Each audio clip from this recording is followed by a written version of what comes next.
ते कोई पाती विसरिया जनना ते कोई पाती रखते इश्क खुदाए रंग दीवार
रंग बिगाड़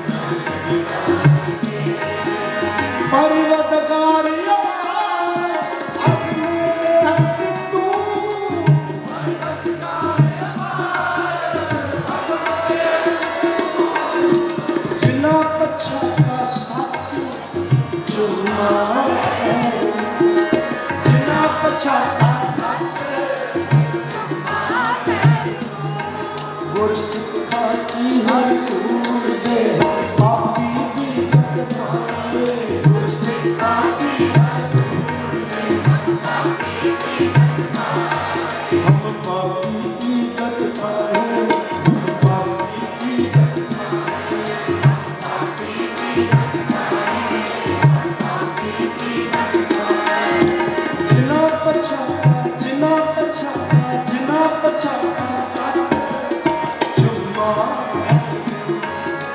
जिना पछाता सच जुम्मा तेरी पनाह खुदाए तू बख्शन की तेरी पनाह खुदाए तू बख्शन की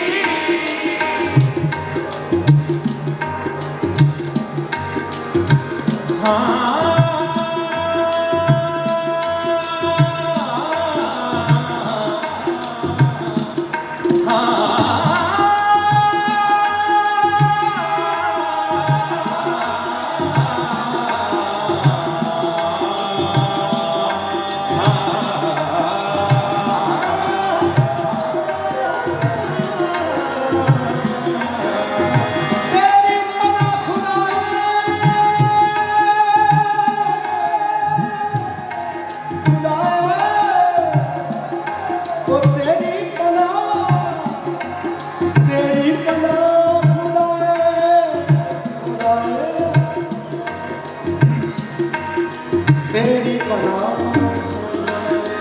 तेरी पनाह खुदा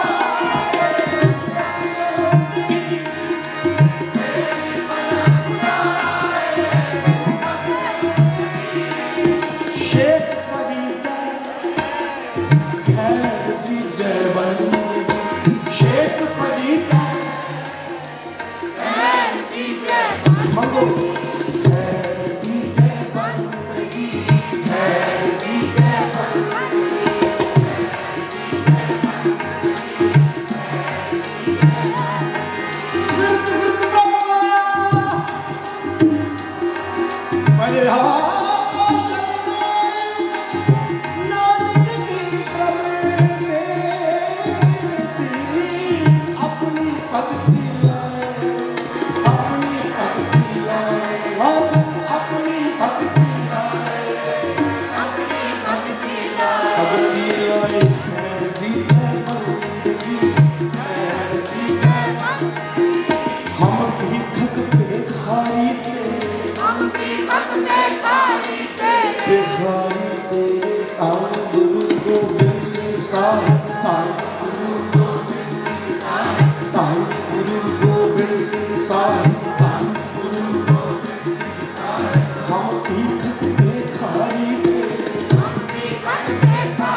सदा रहो रंगनाता सदा रहो रंगनाता सदा रहो रंगनाता रंग बिगाड़ के रंग बिगाड़ के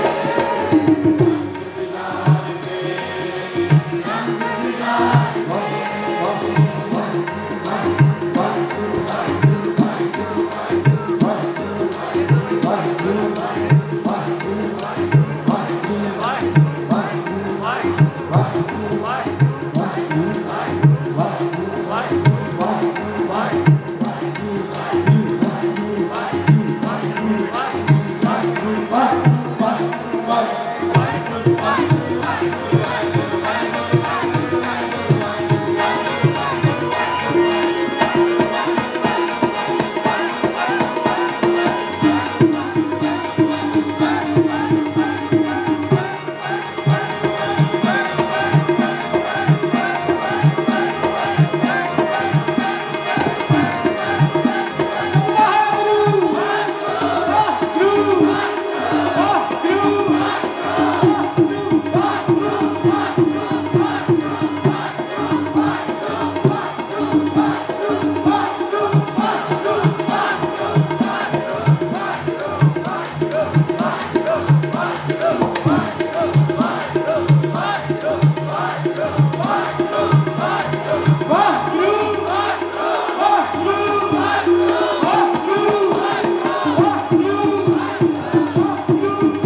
मरतुरा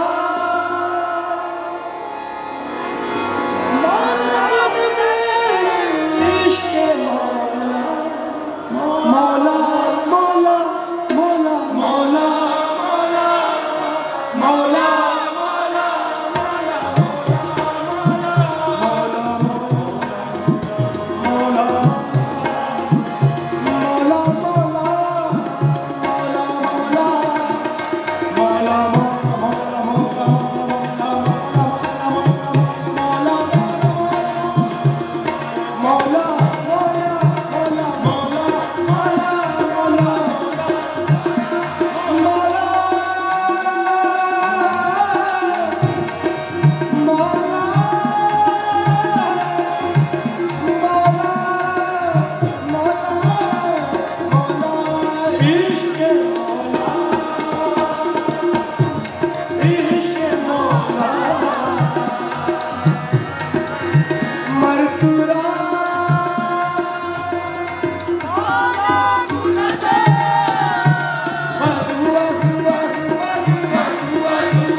खास तौर पर यूथ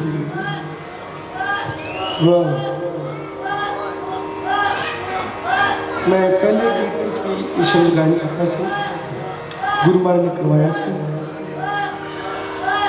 कि वाहिगुरू वाहिगुरू करने वाला की होगा मैंने ਸਿੰਘਾਂ वाला हुक्म होया पाजे फिर दोबारा गाओ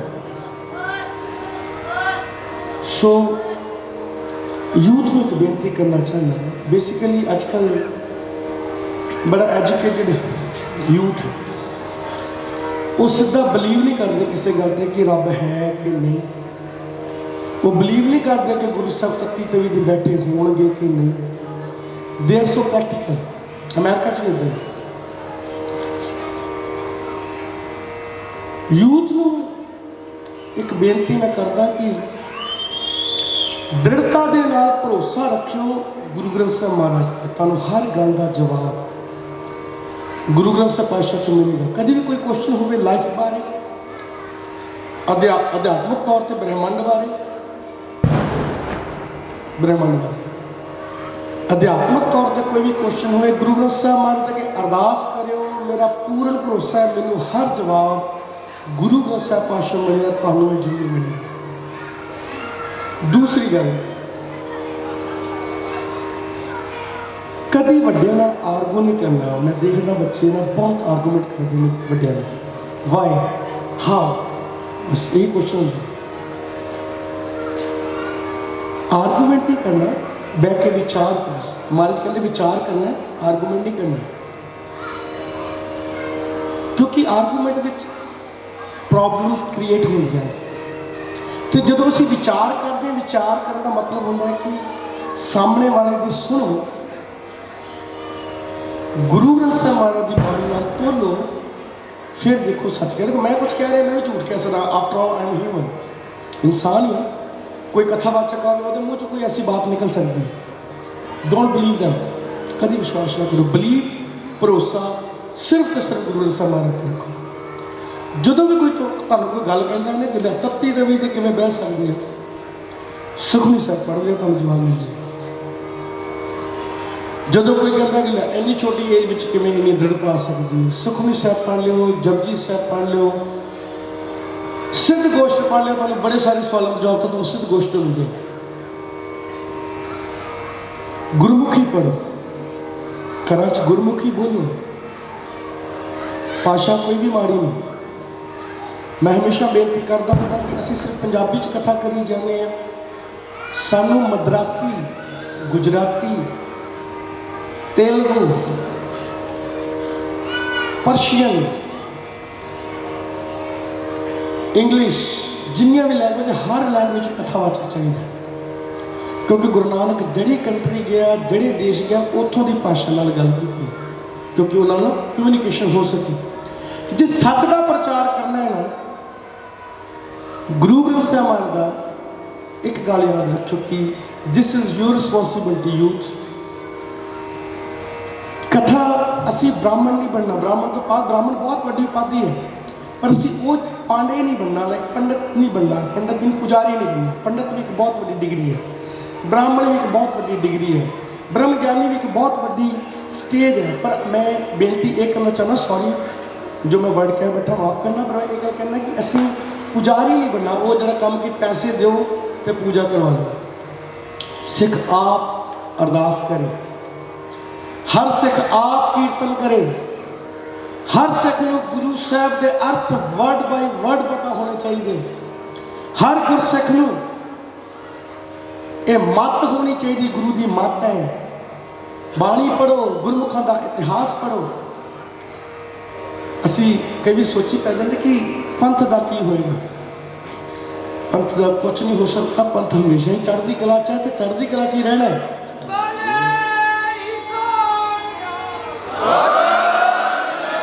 सिर्फ ये बेनती मैं यूथ को करना चाहना कि आप रीड करो, आप बाणी पढ़ो, आप सिमरन करो।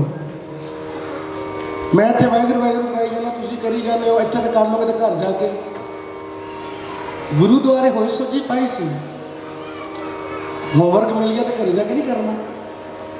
घरे जाके किवें करोगे? जो गुरमंत्र का जाप करो, बाणी पढ़ो, फुरने रोको। एक मैंने कहता जी वाहगुरू वाहगुरू नहीं करना चाहिए, मैं कहा हाँ नहीं करना चाहिए। मैं कहा जपजी साहिब का पाठ करो पर फुरने रोक के, पूरा जपजी साहिब का पाठ विदाउट थॉट्स, कोई थॉट्स ना चलन, बाणी में पूर्ण एकाग्रता हो। मैं कहा जपजी साहिब का पाठ कर लो, कोई गल गलता मानो सावधान करोगे ना। बाणी ही नाम है, बाणी ही सिमरन है, गुरबाणी हर नाम समाया है, इसे बाणी च नाम समाया हुआ है। कला तो सतगुर की वरतनी है। आरगू नहीं करना, बजुर्गों का जरूर सत्कार करो। किड्स खास तौर पर मैं तुहानू बेनती कर रहा कि बुजुर्गों लगे, दादा जी लागे, नाना जी लागे बैठ के गुर इतिहास दी बातें सुनिया करो, साखियाँ सुनिया करो। 100 साखी है। गुरु नानक चमत्कार पढ़ो, गुरु गोबिंद सिंह चमत्कार पढ़ो, गुरमुखां दियां गुरसिखां दियां भाई वीर सिंह को पढ़ो, भाई साहब सिंह को पढ़ो, किन्ने इतिहासकार ने। संत बाबा जरनैल सिंह को पढ़ो। मैं अपनी एक गल दसदा, मेरे दादा जी टकसाल में प्रिंसीपल रहे, उत्थे कीर्तन सिखाते थे। मैंने दसन लगे कहते संत बाबा जरनैल सिंह जी बहुत निमरता के पुण सन। संत बाबा करतार सिंह जी होने टाइम महापुरखों के टाइम से मेरे दादा जी प्रिंसीपल सन टकसाल में। कह लगे कि जो प्रचार होंदा सी ते प्रचार ऐसा होंदा सी कि पिंडां 'च जाके असीं आजो प्लीज़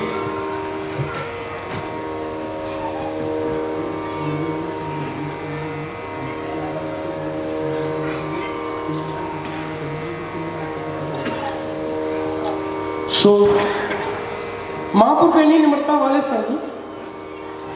आख लगे जो पिंडा च प्रचार करते थे तो रात को जोड़िया ते गारा लग जाता सी, मिट्टी लग जाती सी। तो कहते सानू पता नहीं चलता भी कौन जोड़े चमका जाता है। कहते एक दिन मैं रात उठ के देखा, रात 1 बजे संत बाबा जरनैल सिंह जी पिंडरा वाले अपने हजूरीए नाल सारी संगत के जोड़े साफ कर दिया। को सतनाम ऐसे महापुरख। भाई रणधीर सिंह जी जेलों कट्टियां, भाई फौजा सिंह जी, भाई फौजा सिंह की बात सुना दिना मैनू। भाई मोहन सिंह जी उन्होंने सुनाई, कहते वो जो भाई फौजा सिंह जी उन्होंने घर जाके संगत रुकती सी ते जमीन जायदाद चंगी सी ते सिंह ने कहा उत्ते चबारे ते जाके रुकते सी सिंह, ऊपर जो फ्लोर से उत्ते जाके सिंह आराम करते थे। आखन लगे बाबा फौजा सिंह भी तुसी एक टूटी लवा लो उत्ते पानी की। आखन लगे नहीं मोहन सिंह, ये भाई मोहन सिंह आस्ट्रेलिया ने सुनाई मैनू गल। कहते आ जड़िया बाल्टियां भर भर के मैं ऊपर लैके जाना, सिंह की सेवा करना, ये टूटी ने खा लेनी। देखो कैसी नहीं, शहीदी कोई आम बात नहीं। सो यूथ में मैं बेनती कराँगा गुरमुखां दी जीवनियां जरूर पढ़ो। भाई रणधीर सिंह, भाई साहब सिंह, भाई वीर सिंह, संत बाबा हरनाम सिंह जी रामपुर खेड़े वाले, अनेक ही गुरमुख हैं जिन्हों के जीवन तो तुहानूं बहुत कुछ प्राप्त होएगा। वड्डियां दा सत्कार करना। दूसरी गल, नफरत साडे विच बहुत फैलाई जाए, उस तो प्लीज़ बचन की लोड़ है। आ हिंदू इदा जी, RSS, कोई डरन की लोड़ नहीं। तुसीं खालसे हो, प्यार करो, प्यार नाल जितना है। दो लाइन गल है, महाराज जी की समझाते हैं,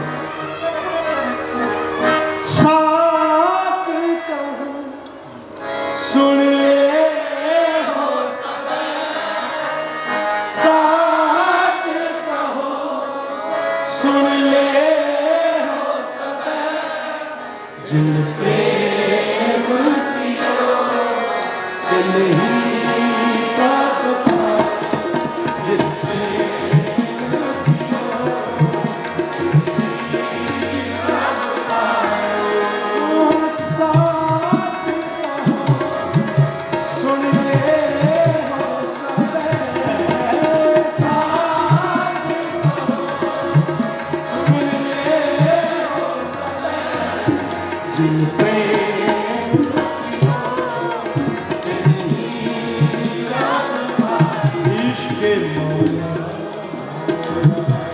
इश्क मौला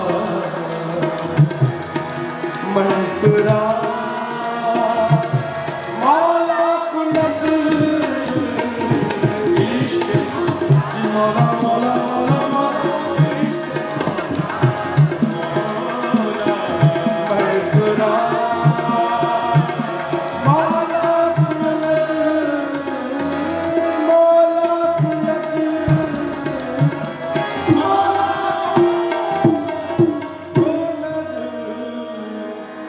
शब्द का हुक्म से मैं एडा मन दिता। मैं दो तुका पढ़ के समाप्ति करने के बाद फिर जब समय मिलेगा कि आप पढ़ेंगे। मैडा मन रता